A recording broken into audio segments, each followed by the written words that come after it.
બીજું એક દ્રશ્ય સવાલ એક પણ એ છે કે કોંગ્રેસને ખરેખર ખેડૂતો મુદ્દે લડવું છે તો તમે ઘટના સ્થળ ઉપર કેમ ન ગયા?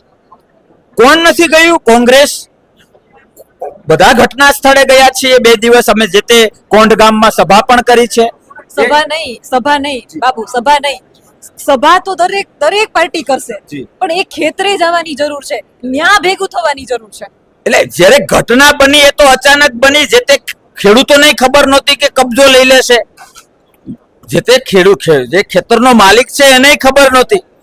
તો એ જે તે સમયે જવાનો તો કોઈ પ્રશ્ન નથી.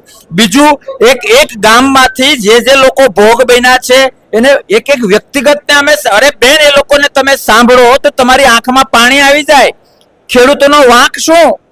બહેનોને ગાળો દેવાની, સ્ત્રી સશક્તિકરણની વાતો કરનાર આ નરાધમ ભાજપ બહેનોને ગાળો બોલે છે. આ તો ખેડૂતોએ સભ્ય સમાજની થોડીક મર્યાદા રાખી. બાકી ગામડાઓમાં જો આવી ભૂલ કરીને ગામડાઓ વાળા બધા ભેગા થઈ જાય ને તો છઠ્ઠીનું ધાવણ તંત્રને અને સરકારને યાદ આવી જશે. એટલે જે ગ્રાઉન્ડ પર પણ અમારા લોકો ગયા છે, પણ ઓન ધી સ્પોટ જવાનો તો ટાઈમ જ ક્યાંથી હોય? ખેડૂત પોતાને ખબર નહોતી.